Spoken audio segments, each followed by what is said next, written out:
শিষ্যচরিত ৫ অধ্যায়। আনানিয়াস ও সাফিয়ারার প্রতারণা।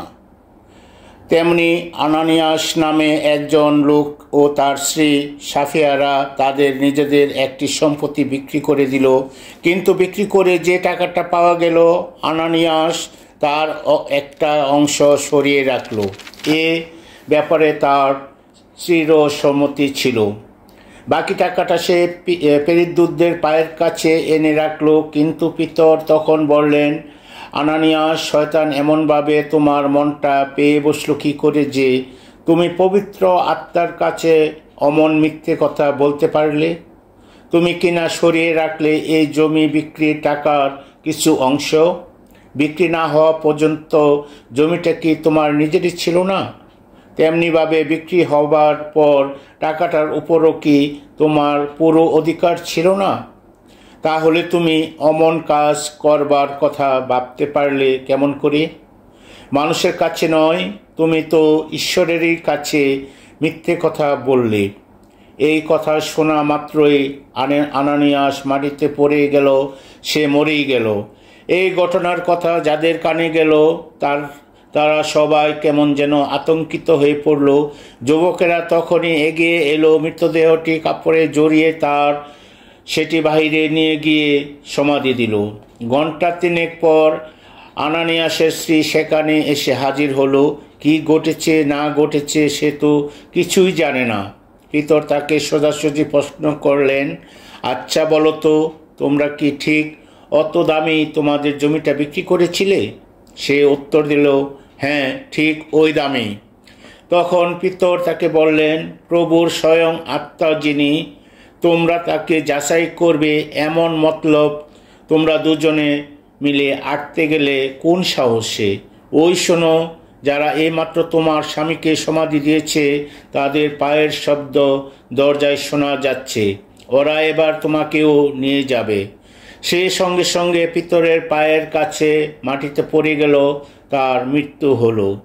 ওই যুবকেরা তখন ঘরে ঢুকেই তাকে মৃত অবস্থায় পড়ে থাকতে দেখতে পেল।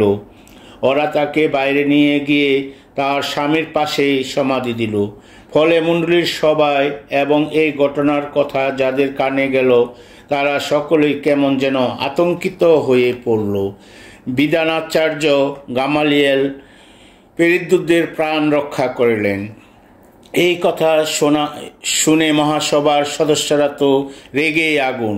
তারা পেরিদ্দূতদের মেরে ফেলবেন বলে স্থির করলেন। কিন্তু গামালিয়েল নামের মহাসভায় একজন ফরসি সদস্য তখন উঠে দাঁড়ালেন। তিনি ছিলেন একজন বিধানাচার্য। সকলেই তাকে সম্মান করত। তিনি পেরিদ্দূতদের কিছুক্ষণের জন্য বাহিরে নিয়ে যেতে নির্দেশ দিলেন।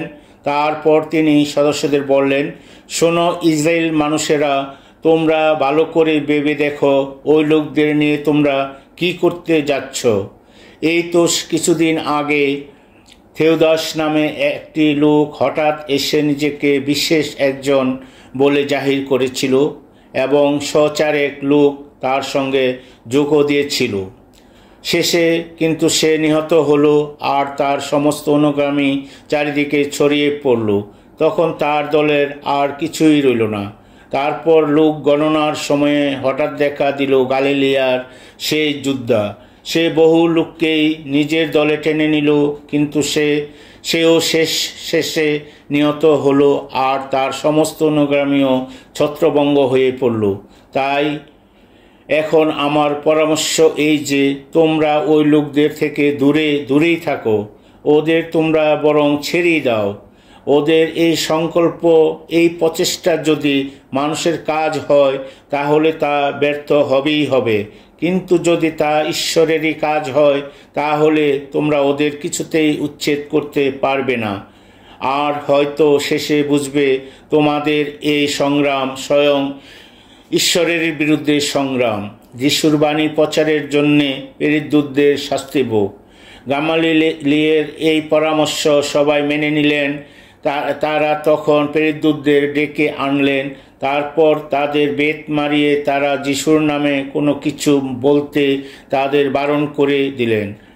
আর তারপরে তারা তাদের ছেড়ে দিলেন।